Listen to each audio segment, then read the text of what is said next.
आप सुन रहे हैं प्योर जिंदगी।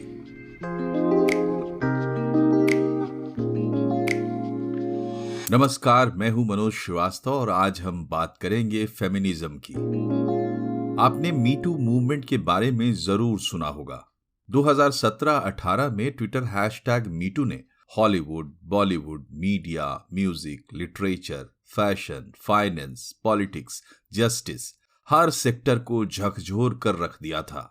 सैकड़ों चमकते सितारों का करियर मीटू के सैलाब में हमेशा हमेशा के लिए डूब गया।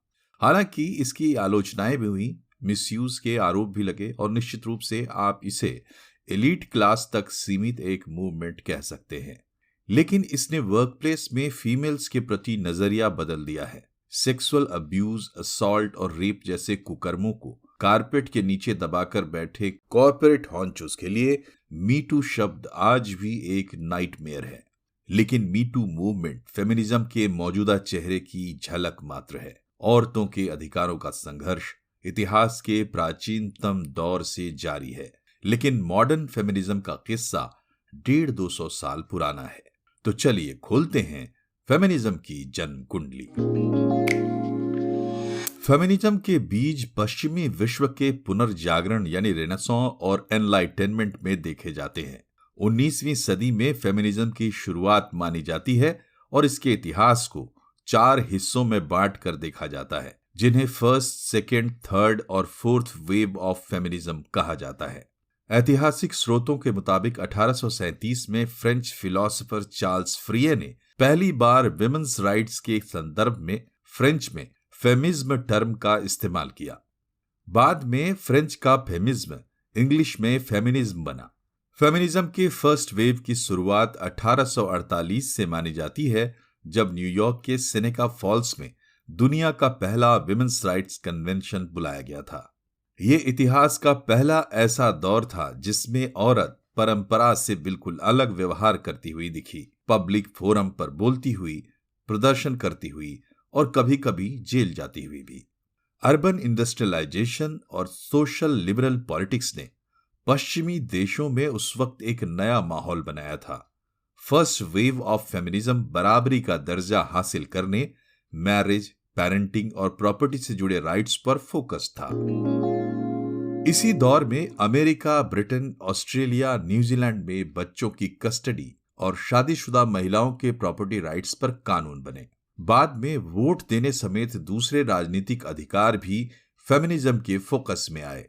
नतीजतन ब्रिटेन और अमेरिका में महिलाओं को वोट का अधिकार मिला। इसी दौर में चीन में कम्युनिस्ट पार्टी ने विमेन्स लिबरेशन का दावा किया और फेमिनिस्ट मूवमेंट अरब नेशनलिज्म से भी जुड़ा। ईरान में 1905 में शिक्षा, शादी, करियर और कानून में बराबरी के लिए महिलाओं का आंदोलन हुआ। फेमिनिज्म की पहली वेव सेकेंड वर्ल्ड वॉर खत्म होने तक जारी रही। 1950 के बाद पोस्ट वॉर नियो लेफ्ट और सिविल राइट्स मूवमेंट के माहौल में फेमिनिस्ट मोर्चे ज्यादा रेडिकल होकर सामने आए। यहीं से सेकेंड वेव ऑफ फेमिनिज्म की शुरुआत मानी जाती है।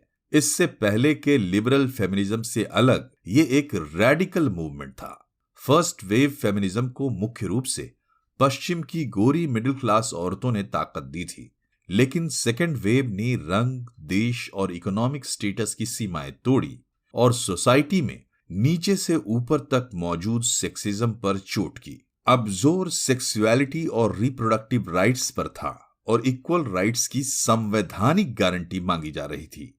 इसी दौर में ब्यूटी पेजेंट्स और ब्यूटी प्रोडक्ट्स को मर्दवादी व्यवस्था और महिलाओं के ऑब्जेक्टिफिकेशन से जोड़कर देखा जाने लगा। फेमिनिज्म अब ज्यादा थ्योरेटिकल था, जो सेक्स को बायोलॉजिकल लेकिन जेंडर को एक सोशल कंस्ट्रक्ट मानता था, जिसे पैट्रियार्की, कैपिटलिज्म, हेट्रोसेक्सुअलिटी और औरत को मां और पत्नी के सांचे में बांधने से प्रॉब्लम थी। यहां तक कि पर्यावरण सुरक्षा और प्रॉब्लम सॉल्विंग के नजरिए से महिलाओं को पुरुषों के मुकाबले बेहतर माना गया।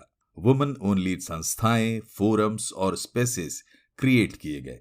उन्होंने शान से खुद को फेमिनिस्ट बुलाया, लेकिन मेल बैशिंग और एक्सट्रीमिस्ट अप्रोच को लेकर फेमिनिज्म और फेमिनिस्टों के खिलाफ तीखी प्रतिक्रिया भी देखने को मिली।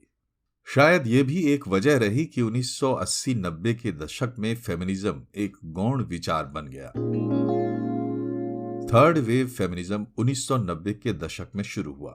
इस जनरेशन की लड़कियां खुद को फेमिनिस्ट नहीं बुलाती थीं, लेकिन इनके पास पोस्ट मॉडर्न थिंकिंग थी। इस जनरेशन ने फेमिनिज्म के पुराने प्रतिमानों को तोड़ दिया और यूनिवर्सल वुमनहुड की जगह इंडिविजुअल वुमनहुड पर फोकस किया।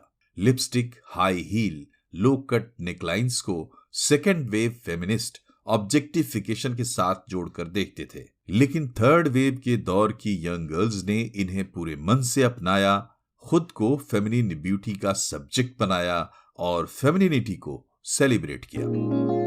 उन्होंने खुद ही स्लट और बिच जैसी टर्मिनोलॉजी को मिमिक किया और सेक्सिस्ट कल्चर से उसके वर्बल वेपन्स छीन लिए। थर्ड वेव फेमिनिज्म के इस नए मुहावरे को समझाने के लिए एक गेमिंग साइट पिंक फ्लोर के कैच लाइन को अक्सर कोट किया जाता है कि it's possible to have a push up bra and a brain at the same time. असल में थर्ड वेव फेमिनिज्म के हाथ एक विलक्षण टूल आ गया था, इंटरनेट। इंटरनेट ने अपने तरह के अनोखे वुमन ओनली स्पेस क्रिएट किए। दूसरी तरफ इंसान को डिसएम्बॉडी होने यानी वर्चुअल अवतार लेने का मौका दिया, जेंडर की बाउंड्रीज क्रॉस करने का, एक्सपेरिमेंटेशन और क्रिएटिविटी का मौका दिया और जेंडर की धारणा को ही झकझोर दिया। करीब 150 साल के सफर में फेमिनिज्म ने औरतों की स्थिति में सैद्धांतिक स्तर पर आमूल चूल परिवर्तन देखे और प्रैक्टिकली भी बड़े बदलाव हुए। Voting rights, parental rights, property rights, birth control और abortion rights, equality in work place and public life, आप बस गिनते जाइए। लेकिन अभी ये सफर अधूरा है और जारी है। 2012 के बाद के समय को फोर्थ वेव ऑफ फेमिनिज्म माना जाता है, जो असल में थर्ड वेव ऑफ फेमिनिज्म का ही एक्सटेंशन है। फोर्थ वेव के फेमिनिस्ट अपनी लीगेसी जानते हैं और इनके पास सोशल मीडिया का अमोघ अस्त्र है और ये हैरान है कि दुनिया पूरी तरह बदल चुकी है, फिर भी कुछ चीजें हैं कि बदलने का नाम ही नहीं लेती। फोर्थ वेव फेमिनिस्ट मानते हैं कि अब मिसोजिनी और पैट्रियार्की को किसी भी मोर्चे पर सीधा चैलेंज करना चाहिए। टेक्नोलॉजी की दुनिया को जेंडर बायस से मुक्त रखना जरूरी है। जेंडर को यहाँ एक सेक्स न्यूट्रल टर्म माना जाता है। यह माना जाता है कि सेक्सुअलिटी या सेक्सुअल ओरिएंटेशन को जेंडर में बांधना ठीक नहीं है। फेमिनिज्म में अब बात औरत या मर्द होने की नहीं, बल्कि जेंडर को बीच में लाने या ना लाने की है। काम कोई भी हो, बात कोई भी हो, संबंध कोई भी हो, जो किसी काम को कर सकता है और करना चाहता है, उसे वो काम करने का अधिकार होना चाहिए, फिर चाहे वो औरत हो या मर्द, या फिर ट्रांसजेंडर, गे, लेस्बियन या कुछ और। जेंडर के आधार पर हर भेदभाव, शोषण और अत्याचार अब फेमिनिज्म के निशाने पर है। तो ताजा दौर और इतिहास को ध्यान में रखें तो फेमिनिज्म एक विचारधारा से ज्यादा एक अप्रोच या नजरिया दिखाई देता है, जो एक सेंट्रल आइडिया पर फोकस्ड हो चुका है कि जेंडर बायस आधारभूत तौर पर एक गलत अवधारणा है। जेंडर पर इसी आक्रामक रुख के चलते फेमिनिज्म देवी पूजा, नारी सशक्तिकरण, नारी उत्थान जैसे स्त्री समर्थक पक्षों से अलग हो जाता है। फेमिनिज्म का मनोविज्ञान और जीव विज्ञान से भी टकराव हो जाता है। डार्विनियन सिद्धांतों के मुताबिक नेचुरल सिलेक्शन के क्रम में पुरुष और स्त्री की बायोलॉजी और साइकोलॉजी दोनों अलग अलग तरीके से विकसित हुए हैं और आज भी इंस्टिंक्ट के लेवल पर इनमें कोई बदलाव नहीं हुआ है। नेचुरल सिलेक्शन ने वैसे पुरुषों को चुना जो कॉम्पिटिटिव थे, एम्बिशियस थे, स्टेटस कॉन्शियस थे, डेडिकेटेड थे, सिंगल माइंडेड थे और परसिवेरेंट थे। इन वजहों से वो ज्यादा से ज्यादा मेट्स को अप्रोच करने में सक्षम थे, जबकि स्त्रियों के मामले में नेचुरल सिलेक्शन उनके पक्ष में गया, जो स्त्रियां मेट्स चुनने को लेकर जुडिशियस थीं, अपने लिए बेस्ट मेट्स को चुन सकने में सक्षम थीं। आज भी एक पुरुष की प्रजनन क्षमता असीमित है, जबकि स्त्री की प्रजनन क्षमता सीमित है। आज भी प्रकृति के लिए सवाल ह्यूमन रेस को आगे बढ़ाने का है। इसलिए इंस्टिंक्ट के लेवल पर स्त्री पुरुष के बीच समानता नहीं, अपने अपने रोल को पूरा करने की जद्दोजहद है। इसलिए स्त्री पुरुष के संबंधों में हार्मोनाइजेशन की बात तो ठीक है, लेकिन उसे समानता तक नहीं खींचा जा सकता, नहीं तो आज नहीं तो कल इसके दुष्परिणाम सामने आएंगे।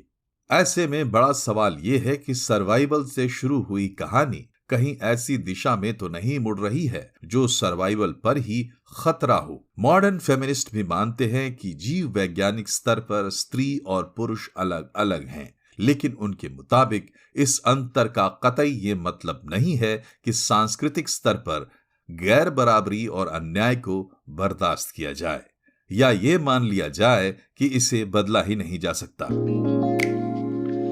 बहरहाल, जैसा कि मैंने पहले ही बताया कि फेमिनिज्म के पूरे इतिहास का सार यही है कि ये एक विचारधारा या पॉलिटिकल सिस्टम से ज्यादा एक नजरिया और एक अप्रोच है।